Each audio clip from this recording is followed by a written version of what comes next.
তিনটি কৃষি আইন বাতিলের দাবিতে কৃষক সংগঠনগুলোর ডাকা দেশব্যাপী সাধারণ ধর্মঘটকে ঘিরে মঙ্গলবার উত্তপ্ত হয়ে ওঠে রাজধানী আগরতলার প্রদেশ কংগ্রেস ভবন চত্বর। এদিন ধর্মঘটের সমর্থনে কংগ্রেস ভবনের সামনে পিকেটিং এ শামিল হয় কংগ্রেসের কর্মী সমর্থকরা। রাস্তায় টায়ার পুড়িয়ে কেন্দ্রীয় সরকারের বিরুদ্ধে স্লোগান দিতে থাকে কংগ্রেস অনুগামীরা।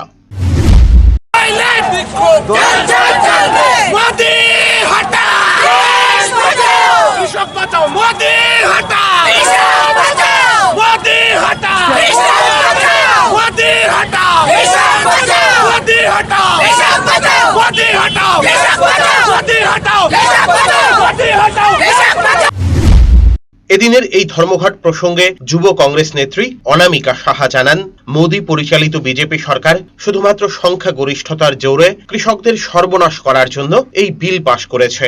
এই বিল কৃষকদের সর্বনাশের মূল কাণ্ডারি। দেশবাসীর অন্নদাতাকে পেছন থেকে ছুরি মারছে বিজেপি সরকার, যা কোনো অবস্থাতেই মেনে নেওয়া যায় না। তাই কৃষকদের এই আন্দোলনকে সম্পূর্ণ সমর্থন করে কংগ্রেস।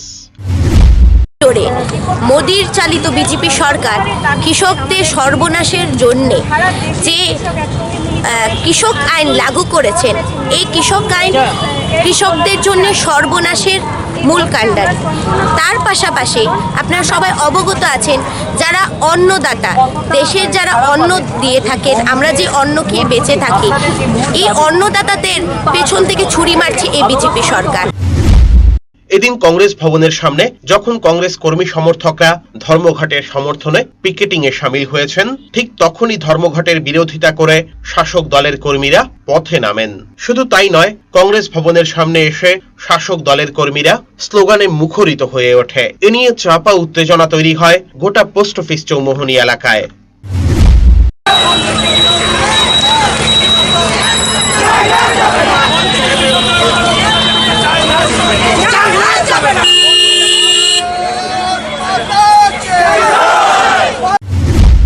মাত্র কয়েকদিন আগে দেশের বিভিন্ন শ্রমিক সংগঠনের ডাকে এক ব্যতিক্রমী ধর্মঘটের সম্মুখীন হয়েছিলেন রাজ্যের মানুষ। সেদিনের ধর্মঘটেও মিশ্র সাড়া পরিলক্ষিত হয়।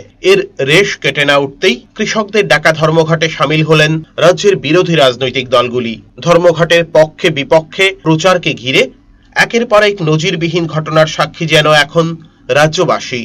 কংগ্রেস ভবনের সামনে কংগ্রেস কর্মীদের পিকেটিং চলাকালীন সময়ে শাসক দলের কর্মীদের পাল্টা পিকেটিং রাজ্য রাজনীতিতে যেন ভিন্ন সংস্কৃতির ইঙ্গিত বহন করছে বলে মনে করছেন রাজনৈতিক বিশ্লেষকরা।